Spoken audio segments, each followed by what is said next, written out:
Ilahi anta maksudi radaka matubi'atini mahabbatan kemarifatan. Memang ini mah majelis tertinggi di Bogor, lantai 3, 500 meter di atas permukaan laut ya.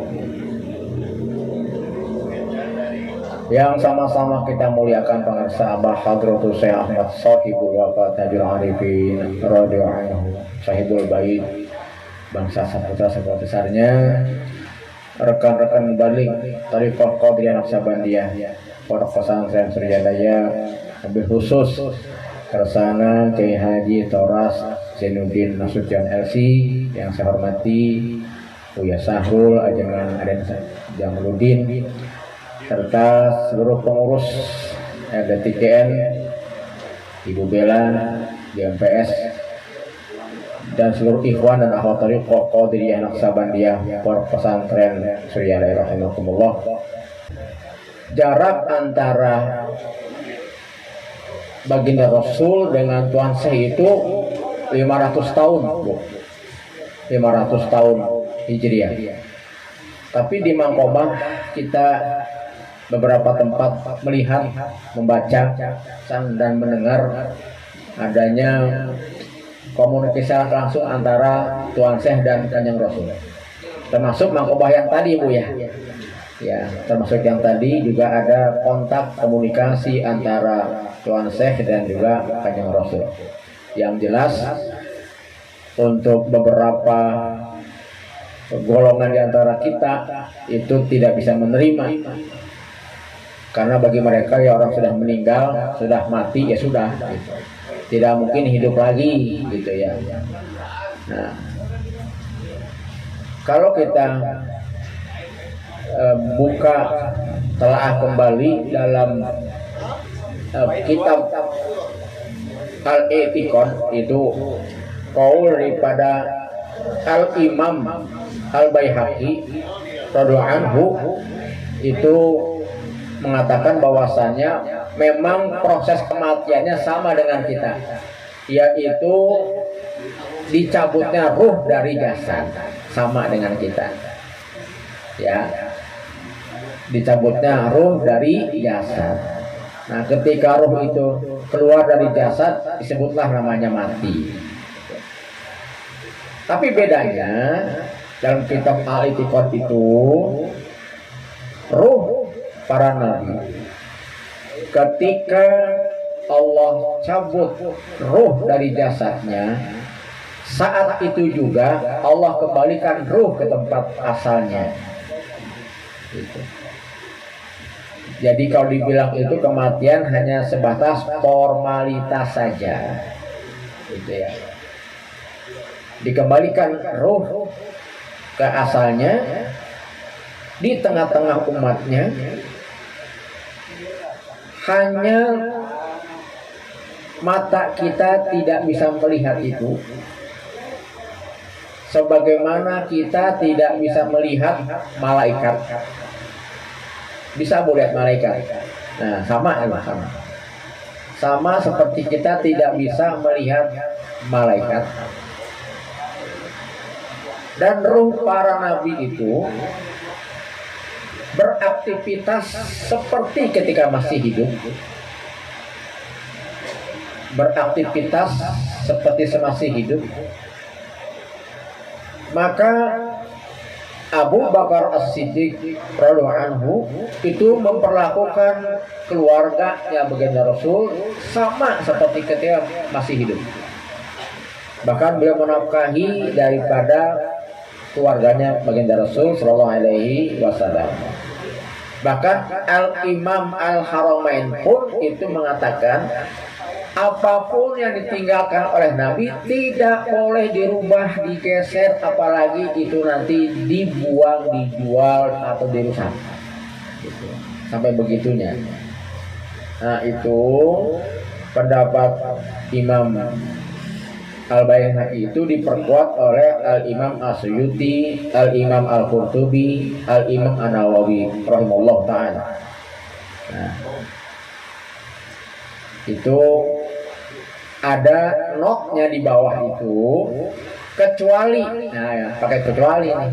Tadi kan tidak bisa dilihat oleh kasat mata kita kecuali oleh orang-orang yang Allah berikan karomah, kemuliaan. Pakai kecuali nih, berarti ada yang bisa melihat.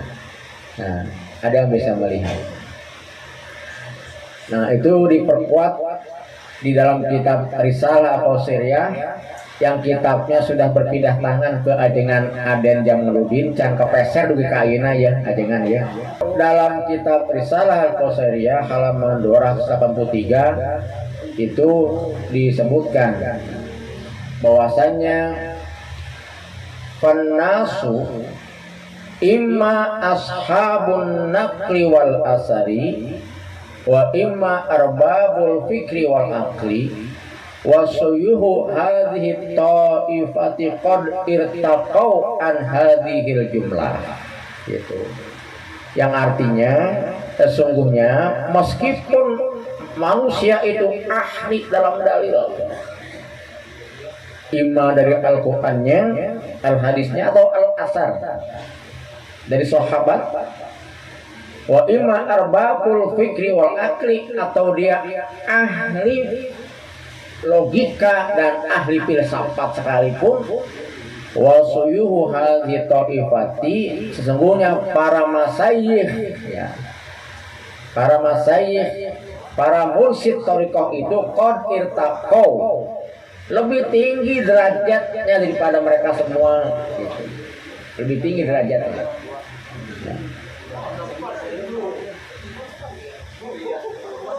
Falladhi linnasi ghaibun fa huwa lahum zuhur. Nah, yang menurut manusia itu gaib bagi mereka nampak. Zuhur teh kelihatan. Nampak. Tadi ketika mau hikmat ilmiah, kopi teh gaib ya. Dan kelihatan dan ketingali gaib. Pas datang, zuhur. Aya. Kelihatan, katempo katingali, kelihatan, ya, kelihatan. Bagi kita mah gaib, bagi mereka mah nampak. Jangankan untuk manusia, hati kita pun bisa dibaca, gitu. Nah, hanya bedanya kalau itu hal hikmah itu suka mengumbar penglihatannya. Kalau mursyid mah tidak. Tahu rasa kita, tapi beliau memberikan solusi, gitu. Bukan masalah, gas orang tegar gas ribu, kalau masalah dimejakan deh, tah maneh tah itu tahu makin ribu wae. Tapi kalau mursyid tidak, solusi dikasih langsung. Perbanyak zikir aja, banyakin khotaman aja, banyakin manaqib aja. Jadi solusi yang dikasih, gitu. Nah tadi yang kita kembali ke pendapat daripada Al-Imam Al-Qurtubi, Al-Imam As-Suyuti, An-Nawawi, Baihaqi, bahwasannya ya ruhnya Nabi tidak akan terlihat oleh kita kecuali orang-orang yang memang khusus diberikan karamah oleh Allah Subhanahu wa Ta'ala. Makanya yang mengkaji tasawuf itu sumbernya jelas dari kitab tasawuf. Nah, tanyalah ke Haji Toras itu kalau kita merasa ragu, gitu. Nah, gitu. Nah, satu itu kemudian falladhi linnasi lil ma'arifil haqqi maksudun fahum subhanahu wa ta'ala mawjud. Nah ini sangat sensitif ini. Ketika orang itu mengejar ma'rifatullah, mereka mau usah ma'rifat, orang sudah wujud. Nah ini wujud ini yang nanti jadi wah, berarti Allah kelihatan panjang itu urusannya. Itu mah bahasan Satoras tema. Saya nggak sanggup aja. Nanti bukan lagi teori Allah itu. Makanya dalam kitab yang sama di bagian atas itu kan ada yang di situ ada mereka itu ahli dalam ilmu tauhid, bukan ilmu secara teoritisnya, tapi secara praktisnya. Secara prakteknya, bukan teorinya. Gitu. Wahum ahlul wisol wan nasu ahlul istidlal. Mereka mah sudah sampai ke Allah, manusia masih sibuk nyari dalil. Sholat rajab amal kue itu bu. Sholat musabban amalkan saja. Sholat ini sholat itu, zikir sambil gerak kepalanya pun amalkan saja. Dan kalau cara dalil mah ada bu dalilnya. Cuman orang yang kontra mah dikasih dalil 2 pokok juga tetap aja bilang tidak bisa. Oh mereka masih mencari dalil, sementara guru kita, pengarang sahabat, sahabat Tuan Syekh itu sudah ahlul wisol, sudah sampai kepada Allah. Kan katanya itu usul itu terbagi 2. Ada usul awam, ada usul khos gitu ya. Usul awamah ya setelah kita mati sampai ke Allah. Katanya lamun sampai gitu ya. Katanya lamun sampai. Itu usul am itu ya orang yang sudah mati kembali kepada Allah. Yang khosmah belum mati sudah sampai kepada Allah. Gitu. Makanya ya itulah kalau sudah bicara tentang tasawuf itu ya memang harus ada bimbingan. Satu bimbingan, kedua referensi yang kuat dari kitab-kitab tasawuf juga. Para aulia Allah itu mabuk setiap hari kumpul, tiap hari, bahkan seminggu nggak ketemu mereka sudah galau. Ya bagaimana orang kelihatan oleh mereka, oleh kacamata basirohnya, itu kumpul tiap hari. Jangan jauh-jauh bicara masalah itulah bu. Ibu kepikir nggak ketika ibu itu ziarah Wali Songo? Kepikir nggak itu belum ada HP, belum ada WA, Wali Allah kumpul. Dari kita bayangkan dari Cirebon, kumpulnya di Bukit Muria misalnya, kumpulnya di Kudus. Siapa yang ngasih informasi itu kira-kira? Ya bingung bu kalau kita mengatakan nyambung. Mereka sering kumpul. Itu. Ya sekarang mah sudah nggak bingung, sebar aja itu undangan di WhatsApp, beres kumpul semua. Ya dulu bagaimana? Kayak gitulah gampang, itu sudah bukan lagi wilayah kita itu mah. Makanya ketika kita itu ya bertorikoh mah, udahlah kita mah ikhwan yang awam mah amalkan kalawannya. Maka di sini sebenarnya di manaqib ini selain kita juga mengamalkan amal yang guru berikan juga menambah wawasan, menambah keyakinan dengan khidmat ilmiah itu. Jadi kalau dikatakan tasawuf itu gas, ngegas. Syariat itu rem. Naik mobil Bang Sahat perlu nggak rem? Perlu. Kalau nggak pakai rem, itu bisa nyebur ke jurang berarti. Gas perlu nggak?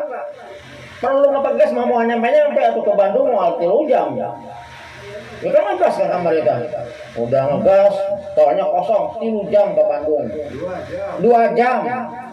Sampai sana bengong 2 jam ke Juhur nunggu lagi. Nah nanti diadakanlah itu kuliah subuh bahas fikih itu ya. Karena lagi turun ngerem, nanti manaqib gas lagi.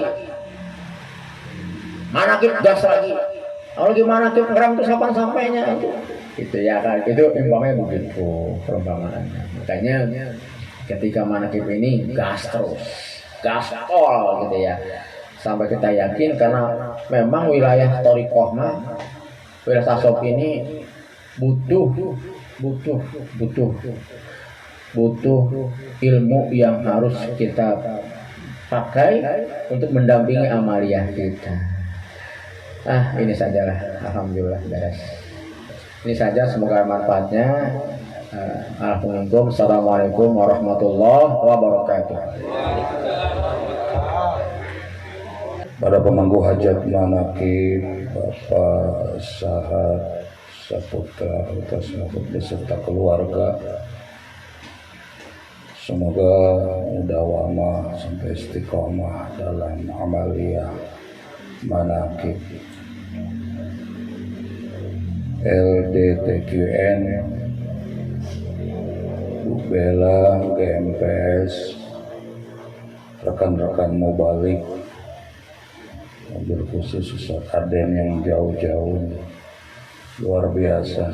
Semoga rekan-rekan yang lain di sana juga ngikutin jejak Ustaz yang wahaikum bitahiyatil Islam tahiyatan wa barakatan min 'indillah. Assalamualaikum warahmatullahi wabarakatuh. Alhamdulillahilladzi bi ni'matihi tatimmus shalihat wa bi fadlihi tatanazzalul khairat wal barakat wa bi taufiqihi tatahaqqaqul maqasid wal ghayat. Asyhadu an la ilaha illallah wahdahu la syarikalah, asyhadu anna Muhammadan abduhu wa rasuluhu la nabiyya ba'dah. Usikum ibadallah wa iyaya bitaqwallahi wa bita'atih wa bimudawamati dzikrillahi tsabitil musalsal ila Rasulillah sallallahu alaihi wa alihi wasallam. Itu qol afdalu ma qultu ana wan nabiyyuna min qabli la ilaha illallah. Qala fahakani Syekh Nawawi fi syarh Lubabil Hukum fi tankihil qaul anna warada min Rasulillah sallallahu alaihi wasallam man qala la ilaha illallah wa maddaha huddimat lahu arba'atu alafin dhanbin minal kabair wa qalu fa illam yakun syai'un minal kabair qala li abawaihi wa li ahlihi wa li jiranihi atau kama qala Nabi sallallahu alaihi wasallam. Al-Fakir berwasiat untuk seluruh hamba Allah dan diri Al-Fakir bertakwalah kepada Allah dan melaksanakan ketaatan padanya, serta mudawamah zikrullah yang tetap tersambung mata rantainya sampai kepada baginda Rasul sallallahu alaihi wasallam ketika beliau bersabda, zikir yang paling utama aku dan seluruh nabi sebelumku la ilaha illallah. Syekh Nawawi Al-Bantani di dalam Tanqihul Qaul dalam syarah Lubab dijelaskan, barang siapa yang berucap la ilaha illallah dipanjangkan lahnya, maka akan dibinasakan 4.000 dosa besar baginya. Bukan dosa kecil, dosa besar. Mereka bertanya, fa illam lakun syai' minal kabair dan bil minal kabair. Sahabat bertanya, kalau orang itu tidak ada dosa sebanyak 4.000, yughfar lahu li abawaihi wa li ahlihi wa li jiranihi, maka diampunilah kedua orang tuanya, keluarganya dan tetangganya. Teramat jerok yang disampaikan Al-Mukarram Ustaz Wahyu ini, Masya Allah, PR buat saya juga. Manusia itu punya dua sisi, ruh dan jasad. Ruh itu gaib, ya. dan dia membuahkan yang tadi Ustaz Wahyu bilang basirah, apa? Basirah. Basirah itu mata hati. Ibnu Athaillah di dalam hikam dikatakan syu'aul basir yushhiduka qurbahu minka wa ainul basirah yushhiduka adamuka liwujudihi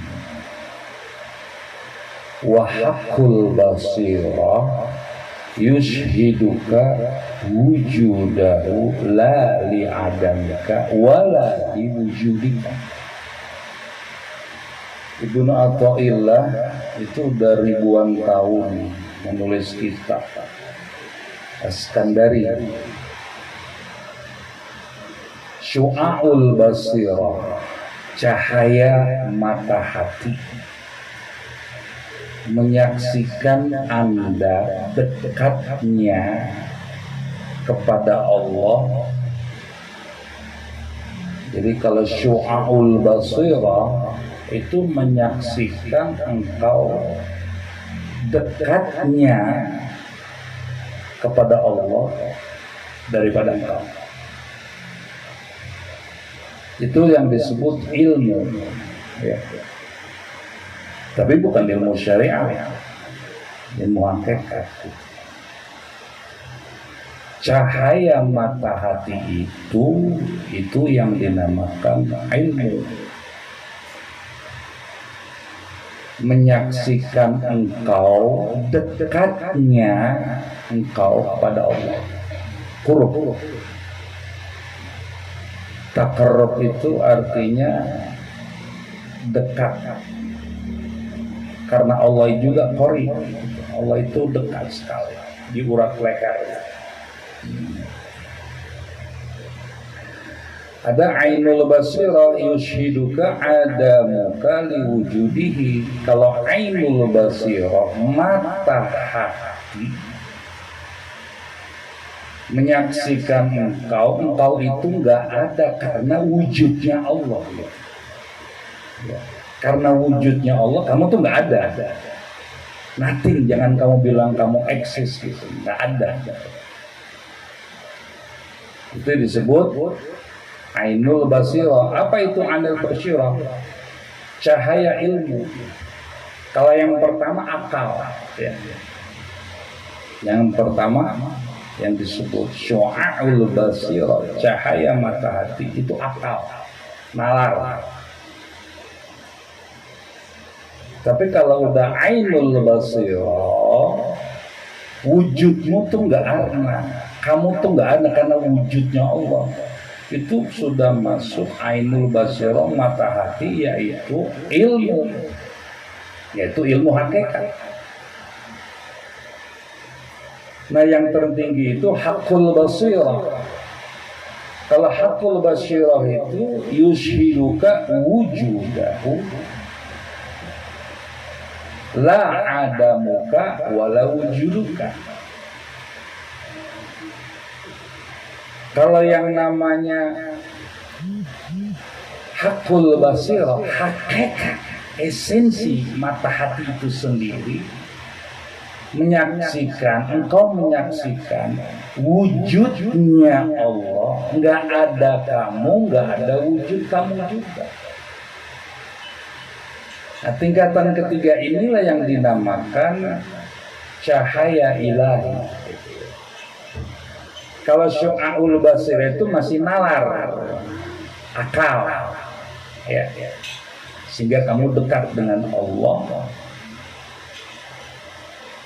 Kalau masuk kepada ainul basirah, mata hati, ya, itu sudah masuk kepada ilmu, ilmunya ilmu hakikat. Sedangkan haqqul basirah, puncak hakikat dari basirah itu cahaya ilahi. Wujudnya kamu nggak ada, dirinya kamu nggak ada, semuanya nggak ada. Itulah puncak dari kalimat ilahi anta maksudi wa ridhoka matlubi. Makanya yang namanya dakwah itu pijakannya bukan basor. Apa itu basor? Basor itu zahir, syahadah, nyata. Panca indrani yang 5 ini namanya basor. Farji'il basara hal tara min futur thumma rji'il basara karrataini yanqalib ilaikal basaru khasi'an wa huwa hasib. Basar. Kamu lihat ke langit. Kamu lihat itu, lihat dengan mata sendiri, mata kepala sendiri. Adakah cacat dalam langit itu sendiri? Ulangi lagi, lihat lagi sampai 2-3 kali. Disuruh melihat itu lagi. Lihat, ayo lihat dengan matamu telanjang, dengan mata telanjang kamu. Sumarjil basara karrataini yanqalib, sampai kamu kembali, sampai kamu lelah sendiri dengan basormu melihat langit itu. Belum lagi melihat ciptaan Allah. Maka kekuatan basor itu melahirkan ilmu syariat, ilmu hakikat, ilmu zahir, ilmu nyata. Jangan punya asumsi Suralaya itu nggak mengajarkan ilmu-ilmu syariat.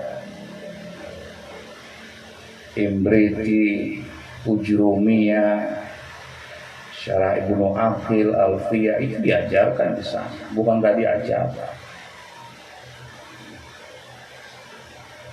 Nah ini yang disebut basor, melahirkan ilmu.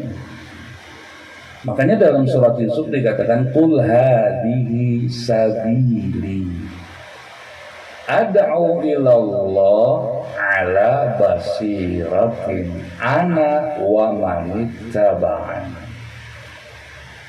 Qul, gak usah sama-sama karena itu sifatnya pribadi.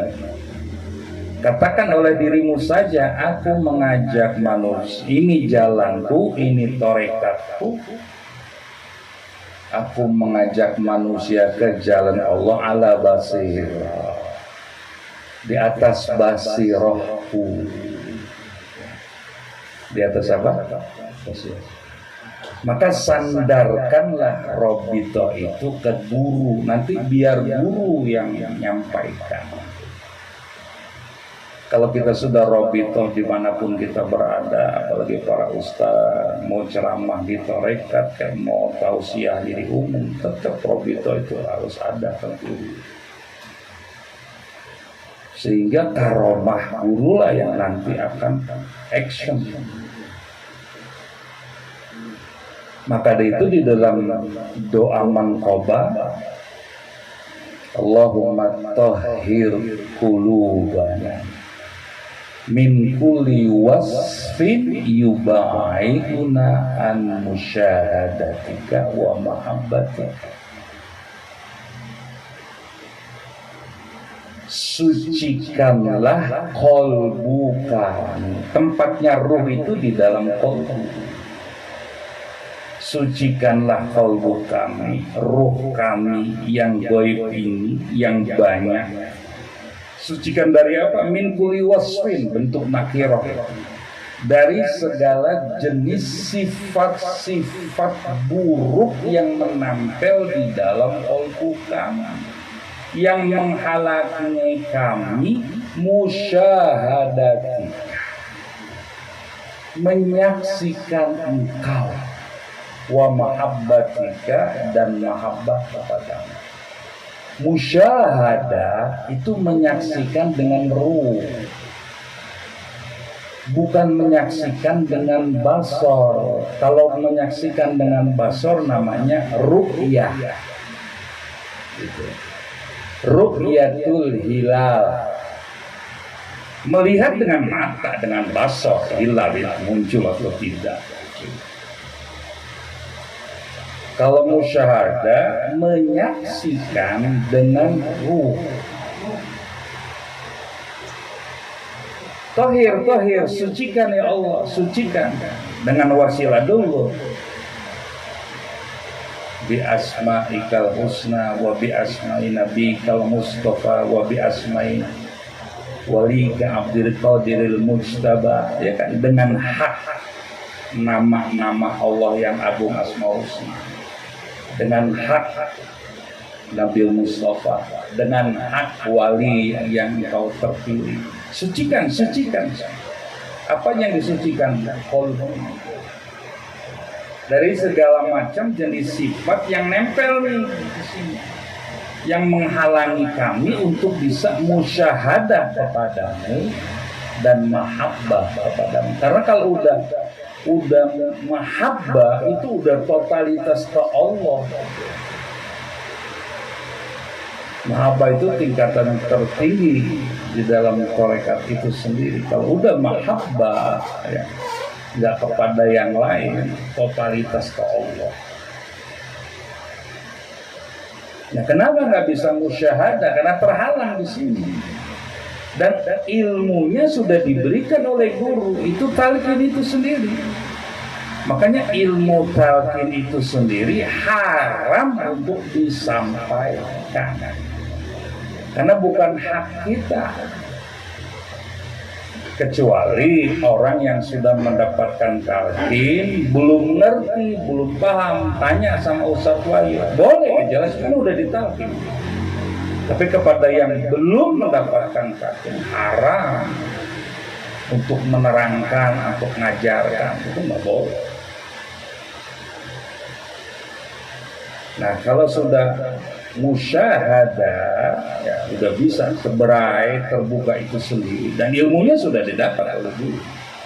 Makanya nurutan guru aja, amalkan, lesa itu aja, jangan nambah, jangan ngurai, jangan rekayasa, jangan apa, udah nurutan aja. Nantilah muncullah yang namanya sebelum musyahadah itu mukasyafah dulu. Mukasyafah itu bright, terbuka. Kalau udah terbuka, yang pernah saya bilang, ada kasfus syaitan, ada kasfun nafsi, ada kasfur rahmani. Terbukanya kegoiban itu ada permainan setan. Hati-hati, permainan setan. Kenapa sih Abah mengatakan bila kau sedang berzikir, lalu engkau bisa terbang, teruskan zikirmu. Bila kau sedang berzikir, kau bisa melihat di depanmu banyak uang. Uang gaib keluar, Ustaz Raden, waduh mantap. Apa kata Abah? Teruskan zikirmu. Bahkan dakwah Abah, bila kau sedang berzikir, di hadapan kamu ada Rasulullah, di belakang kamu ada Syekh Abdul Qadir Jalani, teruskan zikirmu. Jangan tergoda. Teruskan zikirmu. Itu yang disebut ilahi anta maksudi waridhoka makhluki. Nah, kalau permainan setan itu masih terkecoh dengan mainan setan itu sendiri. Sebagaimana tuan saya sedang berjalan di padang pasir, tiba-tiba awan itu menutup dia. Lalu ada suara, aku ini adalah Allah, aku sudah halalkan untuk kamu tidak sholat, tidak puasa karena kamu sudah bersamaku. Dilemparlah dengan tanah, nyahlah kau iblis, engkau menggodaku. Tertawalah dia, lalu iblis berucap, sudah 70 para wali aku sesatkan dengan cara seperti ini. Wali, nanti kan bukan wali, lebih sesat nanti. Itu namanya kasful syaitan. Nanti naik kedua, ada kasfun nafsi. Ya.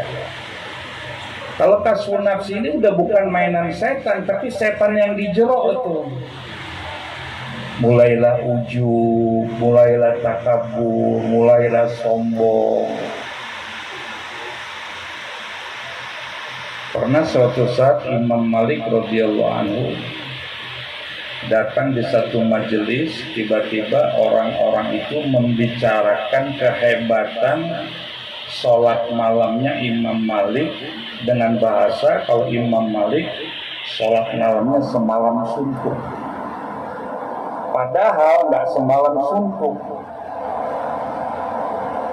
Kalau kita kan suka tabayun dulu, klarifikasi, lo jangan ngomong begitu. Kalau Imam Malik enggak, dia diam saja. Daripada mereka berdosa, lebih baik aku sholat semalam suntuk. Jadi nggak ada tabayun bagi Imam Malik pun nggak ada tabayun. Daripada nanti Ikhwan berdosa, lebih baik aku yang sholat. Nah ini kasfun nafsi. Nah yang bagus itu kasfur rahmani, bimbingan guru mursyid. Gitu. Kalau kasfur rahmani itu dengan mengamankan, melestarikan khidmatul mursyidnya itu lahir batin dan total. Perhatikan kalimat ini. Man hasunat khidmatuhu wajabat karomatuhu. Siapa yang khidmatnya, taatnya, patuhnya, loyalnya kepada guru bagus, baik. Nah, yang disebut hasunat itu nggak ada cacat lahir batin khidmat ke guru. Jadi ada orang khidmat ke guru lahirnya tapi batinnya apa? Ya, baru itu. Nah, belum total, itu masih ragu dengan mursyid. Tapi kalau khidmatnya lahir batin, zohirnya khidmat, batinnya juga khidmat, dan total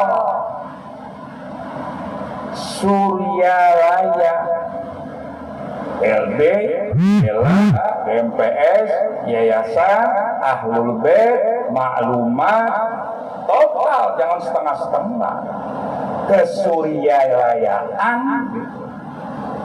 Karena ada yang bukan ngaku mursyid, tapi terselip kemursyidaan di dalamnya, gitu. Ngerti gak?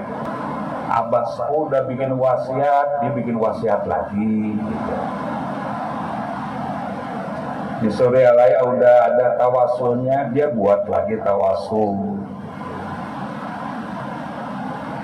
Tapi sekarang udah alhamdulillah tuh nggak masuk dalam rangkaian manaqib. Makanya cirinya gampang. Makanya perlu dipertanyakan kalau yang namanya ikhwan tarekat, kalau yang namanya tarekat, amaliyahnya itu dari maghrib. Dari maghrib udah seperti tadi tentang satu, udah sholat sunnah, udah khotamah. Bukan beres isya baru datang. Itu bukan versi Suryalaya ya. Punten Ustaz Deden. Saya sudah tobat tapi susah diperbaikinya gimana? Ya itu kenyataan begitu. Bukannya udah beres baru datang, dari maghrib. Nah itu disebut Suryalaya. Nah, ciri orang yang kasfur rahmani yang udah bersandar dengan mursyid secara total, ya total ya Bu ya. Dia biasanya nggak ngomong, dia diam. Bukan ngomong di sini hadir abah, di sini abah sepuh, apalagi sayang paling dekat ke keluarga, enggak bukan. Ya, dia diam. Makanya ketika kita sampai ke Jambaran Rahmaniyah, itu yang di dapur, yang di kantin, itu mereka orang-orang yang udah usul. Mereka sendiri bingung. Mereka udah usul, tapi mereka bingung, bener udah usul atau belum? Jadi mereka udah usul, ketika bapak tanya apa ibu sudah usul. Jadi ketika dia usul, dia juga bingung usul ada udah usul. Sama juga orang ikhlas itu dia nggak tahu kalau dia ikhlas. Gitu. Dia sendiri lupa. Surat Al-Ikhlas kan nggak ada kata ikhlas kan ya? Surat Al-Ikhlas Allah ada kata ikhlasnya nggak? Aneh ya? Padahal surat Al-Ikhlas.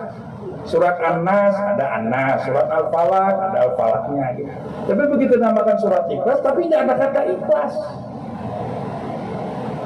Jadi orang ikhlas juga lupa dengan dia ikhlas apa tidak, saya sendiri lupa. Itu yang disebut fana. Nah, kembali kepada ziarahnya Tuan Syekh ke makam Rasul. Jadi dari Rasul sampai ke Tuan Syekh itu 500 tahun. Belum ada Wahabi di situ. Wahabi kan ada tahun 1926 kan. Jadi bayangin pada zaman Tuan Syekh itu bisa masuk ke pusara. Bisa masuk ke mana? Makanya surat An-Nisa 54. Walau annahum idzalamu anfusahum ja'uka fastaghfirullah wastaghfara lahumur rasul lawajadullaha tawwabar rahim. Biar disodor ayat ini ke Wahabi, tetap aja nggak mau dia. Lihat bunyi ayatnya. Sekiranya mereka yang berdosa datang kepadamu. Kalau datang kepadamu, bukan kepada Allah, kepada Rasul. Kepada siapa? Datang kepada Rasul. Mohon ampun kepada Allah. Maka Rasulullah hidup maupun mati karena Quran berlaku sampai kiamat. Maka Rasulullah dan al-ulama warasatul anbiya termasuk di dalamnya Aba Anom akan memohonkan ampun kepada Allah bagi mereka yang datang. Mau dibantah gimana ayat ini? Kan ayat ini jelas. Sekiranya mereka yang berdosa datang kepadamu, berarti kepada siapa? Kepada Rasulullah. Ziarah. Gak bisa ziarah ke Rasul ila hadratin Nabiyil Mustafa Muhammadin. Itu datang hadrat. Ila hadratin Syekh Ahmad Sahib wala Fathul Arifin. Lalu mohon ampun kepada Allah, itu namanya wasilah. Kalau kata Tengah Sembilan wasilah itu nggak ada dan hadisnya dhaif. Nah, waktu Nabi Adam berbuat salah, Nabi Adam itu berdoa. Hadisnya riwayat Imam Hakim, hadisnya sahih bukan dhaif. Hadisnya Imam Hakim. Laula Muhammad. Nabi Adam bilang Allahumma bihaqqi Muhammadin ighfir dzunubana wa khotoyana. Itu Nabi Adam. Ya Allah, dengan hak Muhammad. Nabi Adam nggak nyebut Nabi Muhammad karena Nabi Adam kan nggak tahu Muhammad nggak ada. Maka nggak sebut Nabi. Bihaqqi Muhammadin. Dengan hak kebenaran Muhammad, ampunilah dosa dan kesalahan. Allah bertanya, dari mana kau ke Muhammad? Ra'aitu ala qawaimil arsy maktuban Allah Muhammad, Allah Muhammad, Allah. Aku melihat di tiang-tiang arsy-Nya Allah tertulis nama Allah Muhammad, Allah Muhammad, Allah Muhammad. Barulah Allah berfirman, hadis riwayat Imam Hakim sahih. Dari mana dhaif? Laula Muhammadun ma khalaqtu. Laula Muhammadun ma khalaqtu. Kalau bukan karena Muhammad, aku nggak akan menciptakan engkau Adam. Jadi orang yang tidak berwasilah bukan anak Nabi Adam, anak Ziyadah. Ya kan Nabi ada wasilah, ente nggak wasilah gimana sih? Apalagi mereka yang anti wasilah, kalau sekarang lagi milih caleg, itu pasti wasilah itu. Nggak ada yang langsung, mana yang langsung. Jangan lupa ya pilih saya, wasilah. Ya wasilah nggak bisa. Maunya konsekuen, jangan pakai kampanye, karena kampanye wasilah. Jangan perlu bagi-bagi duit untuk milih dia, kan wasilah. Langsung kita ke Tuhan aja langsung. Iya. Nah, kembali ke masalah tadi. Nah, Syekh Abdul Qadir Jalani datang ke pusaran Rasul. Ini juga pernah terjadi, Pak. Krisis anti wasilah Allah. Sahabat Rasul yang umurnya panjang konon sampai tabi'in itu Sayyidatuna Aisyah radhiyallahu anha, Ummul Mukminin. Jadi sepeninggalan Rasulullah musim kemarau panjang, sahabat-sahabat Rasul sholat istisqa, minta ke Allah sebagainya, mintalah. Enggak turun-turun hujan. Sayyidatuna Aisyah datang. Apa kata Aisyah? Anda orang-orang yang sombong. Datangilah pusaran Rasul, wasilah ke situ, minta ke Allah. Itu kata Aisyah. Anda orang-orang yang sombong. Akhirnya itu dipakai ayat An-Nisa 54. Lalu mereka datang ke pusaran Rasul, dia berwasilah ke Rasul yang udah wafat, baru turun hujan. Nah, ini yang dilakukan Kanjeng Syekh Abdul Qadir Jalani ke pusaran Rasul. Masih leluasa. Bahkan sebelum kerajaan Saudi berdiri, itu Imam Masjidil Haram itu Syekh Nawawi Al-Bantani dan sebagainya. Tapi begitu kerajaan Saudi berdiri, siapapun yang bukan Arab nggak boleh imam. Itu undang-undangnya. Siapapun mau tinggi ilmu apa aja. Syekh Nawawi itu nggak sembarangan, diuji Pak sama ulama-ulama Saudi itu, menjawab pertanyaan, dijawab semuanya itu. Kan jangan main-main sama Indonesia aja. Besar-besarin Habib. Iya kan? Kiainya ditinggalin. Habib dibesarin, ya kan? Sampai-sampai ulama kiai itu suatu saat pernah Pak, ada kiai sholat di Hijri Ismail. Tahu di Ismail kan? Tapi nggak ngadep Ka'bah. Nggak ngadep Ka'bah, belakangin Ka'bah. Jadi masalah sama orang-orang. Ini orang mau sholat bukan ngadep Ka'bah, malah ngebelangin Ka'bah. Ditangkap itu kiai, diintegrasi. Anda sudah salah di mana saya? Kan nggak kantor. Kan saya sholat di dalam Ka'bah. Hijri Ismail kan masih dalam Ka'bah.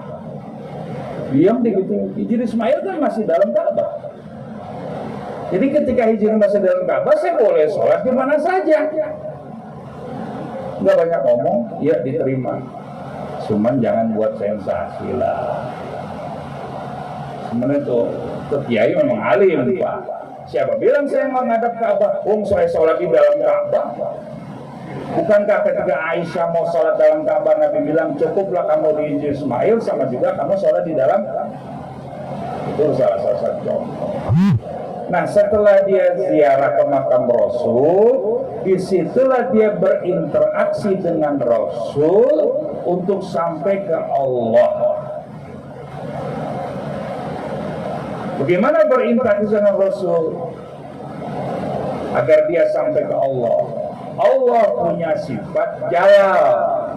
Jalal itu luhur, perkasa. Dari luhurnya ini lahirlah Al-Muntakim. Dia menghukum orang yang berdosa. Syadidil iqab, dia yang keras siksaannya. Jadi sifat-sifat keras Allah itu dari jalalnya Allah, dari luhurnya Allah. Lalu Allah punya sifat jamal, elok. Lahirlah Rahman, Ar-Rahim, As-Salam, Al-Mu'min. Nah, dua sifat Allah jalal jamal, kita berinteraksi dengan Allah dicontohkan oleh Tuhan Syekh.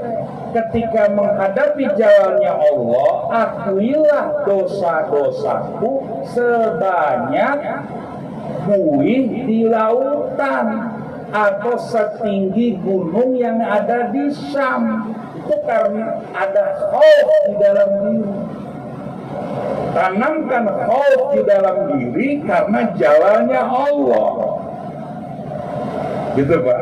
Karena jalannya Allah, luhurnya Allah, dosaku seperti busa ombak di lautan, bahkan lebih besar, lebih banyak, bahkan dosaku lebih tinggi dari gunung Syam. Itu khauf. Harus ada khauf di dalam diri kita. Walakinna indakal karim idza afa. Nah, ini masuk jamal nih. Karena Allah itu pemaaf, maka tanamkanlah di dalam diri kita jamalnya Allah, rojak. Bapak, harapan. Karena engkau pengampun penyayang, aku yakin dosaku yang banyak tadi lebih ringan dari sayapnya. Udah mengaku dosa di hadapan Allah, dua-duanya harus ada ini. Ku kirim ruhmu kepadamu, hadirlah engkau biar kucium tanganmu seerat-erat. Keluar tangan Rasulullah, lalu diciumlah pada saat itu, ditempelkan ke mustaqai. Dan ini banyak seperti Syekh Yasin Padani. Itu orang yang bersanad hadisnya sampai ke Rasulullah. Jadi kiai-kiai kayak Meri Said Adil Sirot itu ya, itu kalau mau apa-apa dia tanya sama Syekh Yasin itu padang itu. Ya nanti saya tanya kepada Rasulullah, ini ada hadisnya berkata sampai begitu. Dia bingung itu. Bisa suatu saat kapan saat bertemu Rasulullah itu. Dan itu sampai. Apalagi kalau dia baca Assalamualaikum ayuhan, itu langsung hadir. Assalamualaikum wa ala ibadillahi sholihin. Makanya ketika saya dipimpin ziarah Wali Songo, biasa setiap malam saya baca tahiyatul mubarakatus sholawatut thayyibatulillah. Assalamualaikum ayuhan alaina baru hadil maqbarah. Hadis itulah hadis. Ini namanya setelah mukasyafah jadilah musyahadah, menyaksikan ruhnya dengan ruh Rasulullah. Dari musyahadah nanti lahir kepada muayanah. Apa Pak? Lihat langsung. Kalau udah muayanah, muhadharah, hadir wujudnya.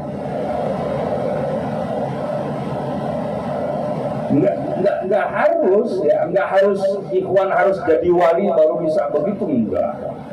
Kalau Allah berkemauan karomah dari guru mursyid, bisa itu terjadi kasyfur rahman.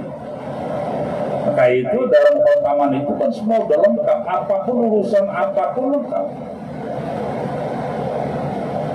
Maka ketika saya umroh dengan ajangan jejen, sekelas ajangan jejen yang paham kitab, itu waktu sa'i Allahumma ya kafiyal muhimmat, Allahumma ya dafiyal, gak bakal ketukar, gak bakalan. Hawa begitu juga, Allahumma ya dafiyal baliyat, itu pasti setuju, gak bakal ketukar, gak usah pakai hitung-hitung jatuh. Kenapa? Itu sanadnya sampai ke guru. Jadi kalau khotamah itu sendiri, yang pertama kali mengadakan khotamah Al-Imam Ja'far As-Shadiq. Jangan sangka khotamah itu amalan Surabaya. Makanya walaupun nggak tertulis Abah menganjurkan khotamah, tapi tidak tertulis, itu sebaiknya kita memejamkan mata kalau khotamah itu lebih bagus. Kan banyak hal-hal yang Abah tidak ada maklumatnya, tapi haba itu berucap kepada A, B, C, D. Itu akan jadi rujukan juga. Makanya kalau mau ngambil ijazah itu lebih afdol kepada anak-anaknya Abah, bukan wakil talqin. Bukan. Wakil talqin itu kan hanya ashabul mursyid. Jadi nggak jaminan. Biasa aja hal-hal menyimpang terjadi, tapi kalau putra-putranya Abah, ya udah langsung jadi, kopcer langsung. Karena wakil talqin itu bukannya makom, bukan kedudukan yang tertinggi dalam tarekat, bukan. Sama sekali itu bukan tertinggi. Nah, maka dari itu akan wujudlah semuanya. Makanya di dalam khotaman itu ada kalimat hasbunallah wa ni'mal wakil. Itu kan doanya Nabi Ibrahim. Ketika Nabi Ibrahim alaihissalam mau diperangus, Jibril itu datang ingin menolongnya. Tapi Nabi Ibrahim nggak mau menerima pertolongan Jibril. Salah nggak kalau Nabi Ibrahim menerima pertolongan Jibril? Nggak salah dong, kan Jibril dari Allah. Cuman totalitas Nabi Ibrahim hanya ke Allah, itu maksud hasbunallah itu. Jadi seakan-akan Nabi Ibrahim ngomong gini, seakan-akan ya, engkau juga Jibril makhluk. Jibril datang mau menolong Nabi Ibrahim dari berangus api. Nabi Ibrahim menolak, hasbunallah wa ni'mal wakil. Jadi menolak Jibril karena Jibril juga bagian dari makhluk. Yang aku mau Allah saja, yang lain enggak. Hasbunallah itu aja. Jadi ketika menenggaling kaulah Gusti, ya, menyatunya dia dengan Allah, nggak ada yang lain selain Allah, baru nanti Allah berfirman. Nabi Ibrahim pada waktu itu waras, Pak. Artinya waras gini, Nabi Ibrahim tahu kalau api itu panas. Dia waras, dia tahu. Kenapa dia berani masukkan api? Makhluk juga. Yuhyi wa yumiit siapa? Yang menghidupkan mematikan siapa? Allah, bukan api. Yang menghidupkan mematikan bukan cuan. Ya. Abang syariat doang. Makanya itu luar biasa usahanya kan. Udah segera syariat, sedang menggugurkan syariat doang. Wah, macam mana kalau nggak dalam efek dari mana bisa mati aku? Repot urusannya itu. Iya kan? Apalagi yang udah bergantung dengan obat. Aduh, belum obat mati di gimana urusannya? Nah, itu yang disebut hasbunallah tadi. Jadi totalitas Allah. Sama yang lain enggak? Ya sebenarnya ini sekedar ilmu aja Ustaz Wahyu ya. Ikhwan juga kalau perjalanan udah sampai wusul ke Allah, itu mursyid juga nggak ada itu. Emang udah ente masih ngaco. Ya juga harus bergantung dengan mursyid. Rasulullah kan harus pakai buruk dulu. Apa repotnya Jibril 6.000 sayap dibawa ke Muhammad? Itu terbang beres. Kok pakai buruk segala sih?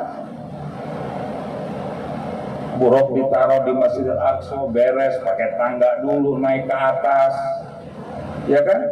Dari atas, kemudian dari langit pertama sampai ke 7 sayap-sayap malaikat yang bawanya. Kemudian Jibril membawanya dalam bentuk yang asli di Sidratul Muntaha.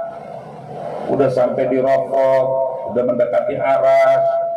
Lalu Jibril sudah sampai sini aja kedudukannya, lalu dibawalah oleh Ramadhani sampai ke Allah. Begitu sampai Allah, Nabi Muhammad dengan Jibril ya. Anda sendiri, ikhwan juga begitu. Emang itu udah sampai langsung, dia nggak perlu kursit lagi. Tetap sandarkan ke Abah, sandarkan ke Abah. Totalitas kepada guru mursyid, baru wajabat karomatuhu, pasti dapat karomah. Tapi kalau mengejar karomah, khidmatnya nggak ada itu. Karena yang dikejar karomahnya aja hasilnya, khidmatnya mana? Tidak. Saya berkali-kali Robito nggak nyambung-nyambung, Pak. Berangkat ke Sukabumi, Robito berkali-kali gak nyambung-nyambung. Eta aplikasi dinolak. Jauh kali Pak, Bogor Sukabumi Pak. Ke Ustadz Munir diundang Anakib. Aduh, aplikasi gak ada yang mau Pak. Udah di situ kan diuji kita. Pulang, anakmu sudah ada. balik lagi pulang, anakmu sudah ada. Habis itulah Ustaz Wahyu, saya spiritual, saya bilang, Abah, jika Abah ridho, saya akan pakai Grab. Kalau Abang nggak ridho, nggak apa-apa, pakai mobil setan. Kita elok kan setan sudah ketemu jalan-jalan. Kali lagi ya, bismillah. Punten, Abah punten, lain maksakan, Abah punten. Cik, keluar. Pak, saya ada di sebelah Bapak. Ada di sebelah Bapak. Tahu kata-kata disirat? Jadi begitu saya naik Grab, di pertengahan jalan dia ngomong, Bapak ke Sukabumi? Iya, sesuai aplikasi. Oh, gimana Pak? Ya udah nggak apa-apa. Jadi kayak nggak nerima dia. Ya. Nah, itu salah satu, kalau udah bicara karomah, udah nggak bisa diakalin. Dan disitulah kita diam. Ya. Nggak bisa tokcer Pak. Yang tokcer biasanya paranormal Pak. Ya. Dukun, paranormal itu langsung tokcer Pak. Biasa apa juga. Makanya kalau ikhwan yang udah dapat talqin gini main uka-uka, insya Allah nggak bakal berhasil. Nggak bakal berhasil Sagaden, nggak bakal. Kalau mau ente temuin aja tuh orang sama B, temuin, udah dah kita jalan karena dapat bagiannya duduk di rumah. Tapi kalau ente ikut, pengalaman. Gagal. Nah, kembali ke masalah tadi, disitulah benar-benar wujudnya musyahadah. Dari mukasyafah, musyahadah, muayana, muhadarah. Dari muhadarah itulah udah kapan waktu, anytime bisa. Ingat, ketika kita robito harus beradab kepada guru mursyid. Beradab bagaimana? Jangan memaksakan abah untuk nolong kita. Itu namanya nggak punya adab. Jangan maksakan abah untuk nolong kita. Kalau kita sebut abah itu nolong kita dipaksakan, repot. Terus hati-hati berucap syariat gitu ya. Ada ikhwan ninggalin rumah, kompornya masih nyala, ya udah dari Surabaya pulang, akhirnya kompor mati. Alhamdulillah abah matiin kompor saya, sopan loh. Alhamdulillah abang matiin. Aduh, Yusuf Mansur kedua ini repot. Masa abah yang matiin kompor? Udah bilang karomah abah kompor mati, bukan abah yang matiin. Sopan banget. Alhamdulillah abah udah matiin kompor saya. Siapa lu? Begitu juga Miftahus Sudur itu tabarruk. Jadi kalau Ustaz Wahyu baca Miftahus Sudur, namanya membacakan Miftahus Sudur, mengartikan dengan bahasa Arab. Nah pada saat itu rasa yang bermain, kalau rasanya harus dikeluarkan, nggak rasanya dia udah gitu aja. Bukan kajian Miftahus Sudur. Bukan, apalagi sampai bedah tahu sudur, itu namanya nggak beradab. Miftahus Sudur litabarruki fi thariqi rabbil ghafur. Jadi tabarruk, ngambil barokah aja. Saya nih yang setiap Senin malam tabarruk itu kan bukan mau saya, maunya ikhwan minta. Jangan lupa ya, Miftahus Sudur berat sama saya. Oh, sopan men, mau dapat duit. Mereka minta. Sama juga talqin gimana Pak? Jangan lupa talqin sama saya. Lupa. Mereka yang minta talqin, bukan kita yang nyuruh supaya talqin. Enggak. Fas'alu, mintalah. Ahlal dzikri in kuntum la ta'ala. Kalau kamu nggak tahu jalan, minta. Jadi talqin minta. Bukan dipaksa orang supaya talqin. Kecuali ada kecualinya, ku anfusakum wa ahlikum naron. Istri kita, anak kita, calon mantu kita wajib talqin. Itu beda.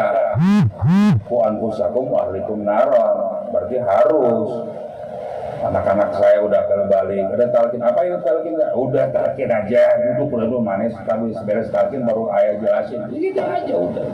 Mantu mau ngawinin anak, itu mau jadi mantu saya walinya. Gue nggak kawinin lo kalau nggak talqin. talqin apa? Udah duduk aja talqin. Gak usah tanya talqin apa, kebanyakan penjelasan akhirnya nggak talqin. Bingung, udah talqin aja. Udah beres talqin, baru dijelasin. Udah talqin, ya saya nikahkan, kawinkan kamu anak saya. Udah beres lo jadi mantu, terus belum mantu. Kalau beres mantu repot urusan. Itu namanya Quran pusakum wa ahlikum. Tapi kalau yang lain jangan. Udah sampaikan secara umum. Makanya usahakan kata talqin itu disiasati. Ya. Belajar zikir gitu aja. Belajar zikir yang baik bagaimana? Udah gitu aja. Belajar zikir yang jangan frontal. Ayo saya mau talqin, coba ini gitu. Kalau untuk umum itu kan fa'amal yatim fala takhar. Siapa itu yatim? Orang yang belum dapat talqin. Itulah gambaran tasfur rohmani, orang yang udah dapat itu semuanya. Kalau hasunat khidmatuhu, baik khidmatnya keburu. Ingat hasunat, ada kata-kata hasunat, baik berarti lahir batin total kepada guru mursyid seperti Ka'bah. Jadi guru mursyid itu seperti Ka'bah, Pak, dengan berusaha mendekati Ka'bah, ya kan, tapi tidak menyakiti orang. Kan ada orang yang mendekati Hajar Aswad dengan menyakiti orang, sikut sana sikut. Ada lagi yang mendekati Ka'bah pakai fulus, pakai calok. Ke mursyid juga ada yang begitu. Oh, saya nggak ngalamin itu. Mau ke Abah melalui dia dulu. Kalau kasihnya gede, nginep di rumah dia, nanti diantar. Dulu banyak calo-calo Abah itu. Bahkan sebelum Pak Haji Baban jadi sektrinya kan sebelumnya ada lagi sektrinya. Dia juga begitu juga, sama. Jadi seperti Ka'bah. Kalau kita mau mendekat kepada Ka'bah, maka akan berjuang tanpa menyakiti orang. Kita kalau tahu kan gitu, terus saja nanti mendekati Ka'bah sampai ke Hajar Aswad, ya kan? Masuk ke dalam mursyid bisa macam-macam. Kalau ente presiden, mau nggak jadi presiden, kalau ente Polri, bisa kan? Kalau nggak bisa Polri, itu kan bersihin Ka'bah. Nah, jadi kalau mendekati mursyid bisa juga. Seperti itu juga. Ya kalau yang bukan presiden kan nggak bisa masuk dalam Ka'bah kan? Kepala negara yang masuk Ka'bah. Tapi saya bukan jadi kepala negara. Ya minimal dia tukang cuci Ka'bah. Tukang cuci Ka'bah bisa masuk Ka'bah. Bisa akan cuci Ka'bah. Ka'bah dicuci dia masuk ke dalam. Nah, itulah perlakuan kepada guru mursyid. Pada guru mursyid bisa gitu juga. Di hikmatnya udah aja, makanya kalau masuk ke Jembaran Rahmaniyah buang semuanya, ustadznya buang, kiainya buang, semuanya buang, udah aja kosong. Nanti disitulah kita dapat karomah guru. Itulah yang mungkin bisa kita pahami dari kata basirah, dari kehadiran Rasulullah dan para aulia Allah. Karena itu sekali lagi saya bilang bahwa hadir dalam majelis manaqib pun itu bagian dari khidmat kepada guru. Makanya hadirlah ke tempat manaqib, karena disitulah juga pengasah Abah hadir. Kehadiran Abah itu akan terasa dengan rasa. Ya, dan dia kalau udah dengan rasa ngomongin aja, coba siapa yang mampu ngomongin rasa. Kopi tadi enak bener, ya kan, tanpa gula, kan nikmat kan. Bisa saya ngomongin nikmatnya kopi, bisa gak? Nikmat rasa diomongin bisa gak? Hah? Bisa. Manisnya gula diomongin bisa gak, Pak? Ya udah dirasain aja, itu udah paling gitu aja. Allahumma fi wa Assalamualaikum warahmatullahi wabarakatuh.